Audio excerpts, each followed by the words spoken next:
here to celebrate the 250th anniversary of the founding of our country. It's pretty awesome, right? Right? Yeah. Okay. So, but sometimes I stop and think about what happened 250 years ago. And if you stop and just think about it, it's kind of impossible that this happened, right? We had a bunch of farmers, settlers in Lexington on that early morning in April that went out on the green, and they were outmanned and outgunned and outtrained, and they were facing the greatest military force of their time, the British Redcoats. And they went out because they believed in a crazy, impossible idea that they were going to actually start a brand new country, this thing called a democracy. Doesn't that seem impossible, right? But they did it. They actually made the impossible possible. They were heroic and courageous. They worked together across all the towns and cities and across all the colonies. And they believed in life, liberty, and a pursuit of happiness. And they started a revolution, and they led the revolution, and they won a revolution that gave us this country. And now we're 250 years into this great American experiment. They made the impossible possible. It's pretty remarkable. The other thing I think about a lot when I'm standing up here is how impossible it is for me to be here. Like, truly impossible. So I'm Chinese American. 250 years ago, my ancestors were living in the Qing dynasty in China. Just think about that, right? About 100-some years ago, my grandmothers were in the last generation of girls who had their feet broken and then rebound. This was considered a sign of beauty. So my maternal grandmother lived to 97, and I would visit her in Allentown, Pennsylvania, and we would go to Stride Ride to look at size 4 children's shoes for her. My grandfathers were both generals. So they rode on horseback, and they fought the Japanese, and then they fought the communists, and then they had to flee to Taiwan. My parents grew up in Taiwan, which back then was a very poor country. And they dreamed of something impossible also. And they dreamed of a better life. They dreamed of this place called Meiguo, the beautiful country.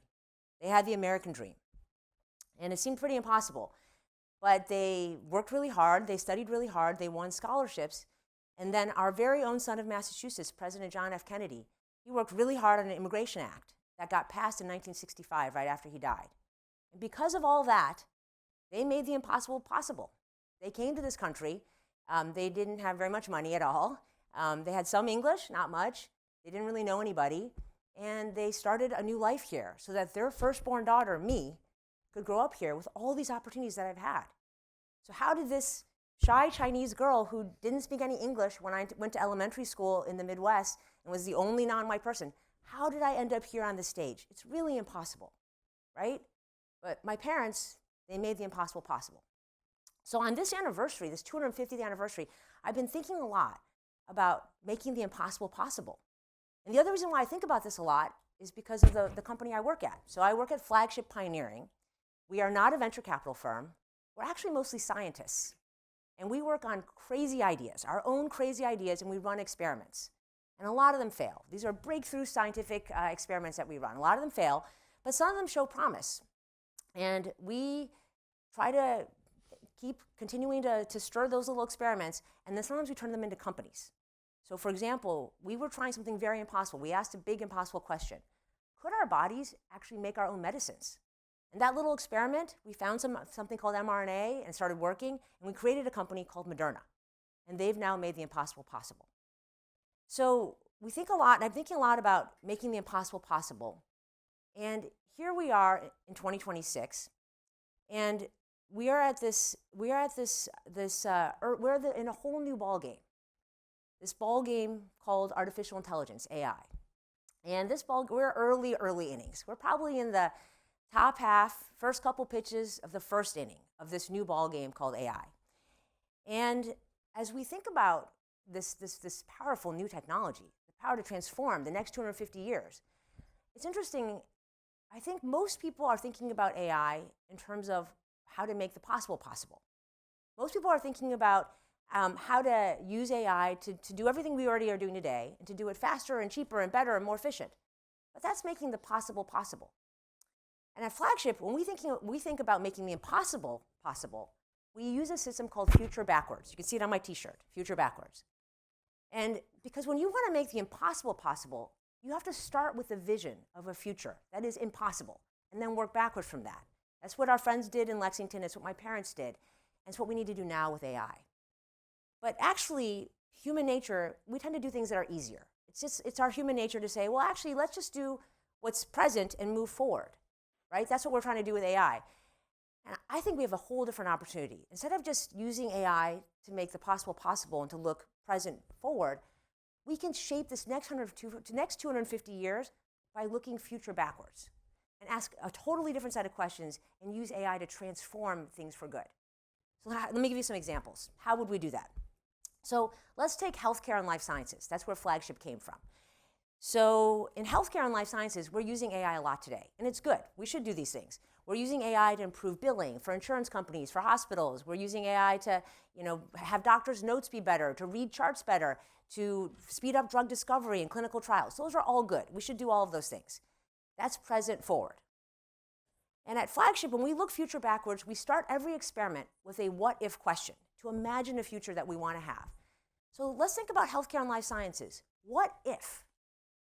What if, instead of trying to make a better cancer treatment, what if we just never had cancer? What if my good friend didn't have to die of pancreatic cancer on Thanksgiving Day after suffering miserable treatments? What if we didn't have Alzheimer's anymore? What if my mother-in-law didn't have to suffer for 15 years, slowly losing herself over that time? What if my father didn't have to die of a heart attack suddenly 8 years ago and he was still alive today?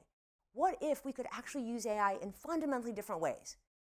Now you might say, we already know so much about the human body. We've made so much progress, and we have. But let's take, for example, the human genome. We've mapped the human genome, and we know that 2% of DNA, we know that makes proteins. What about the other 98%? We still have so much to discover, and what if we could use AI to discover that and help us all be free of disease? Imagine that. Let's take our planet. We all know about climate change. It's here. We're kind of resigned to it. But nature's been evolving, our Earth has been evolving for 4 billion years. It's got a big head start on us. And nature's evolution is basically nature's intelligence. What if we combine nature's intelligence with artificial intelligence and with our human intelligence? And what if we could find a way to actually replenish the Earth, to heal the planet, to restore resources? What if we actually used AI to work with and for nature instead of against it? Imagine that. And making the impossible possible. Now, some of you may be sitting there, and I have these moments too, where you're afraid, and it's scary. The future is scary. Technology is scary. AI is scary. It's scary to think about how it might take away our jobs, or it might make us more lonely, more isolated, more divided. But again, what if? What if we could actually use AI to make us more human? Bala just talked about it. What if we could use AI to free up time so we could meditate and be with ourselves and know ourselves? What if we could use AI to help us sit with another person and hold their hand, give them a hug, connect with them, to look at them and to actually really see them? To not see that they're black or white or old or young, Republican or Democrat, but to see them, to see the humanity in them, and to have more ability to love and to care and have empathy and to be connected. What if we could do that?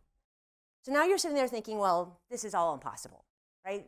It's impossible to imagine, living a good life into old age and just dying, naturally. It's impossible to imagine the Earth being strong and vibrant. It's impossible to imagine that we would actually use technology to make us more human. But we know how to make the impossible possible. Those folks, those brave people in Lexington, they did that 251 years ago to start the revolution. My parents did that coming to this country. We know how to make the impossible possible. So as we look at the next 250 years, I urge us all, let's focus on making the impossible possible. Let's focus on looking future backwards. And let's remember the son of Massachusetts. Let's remember what JFK said. We choose to go to the moon, not because it's easy, but because it is hard. Let's choose to use AI to make the impossible possible, to do the things that make us all better, not because it's easy, but because it is hard. And let's not ask what AI can do for us. Let's not ask about how AI can do the possible. Let's not ask about how AI can take us present forward. Let's ask, how can we use AI to actually make the impossible possible? How can we all help each other with having more life, liberty, and pursuit of happiness? How can we all help each other make this American dream as strong as ever. So, happy birthday, America. Happy 250th. And here's the next 250th. Thank you.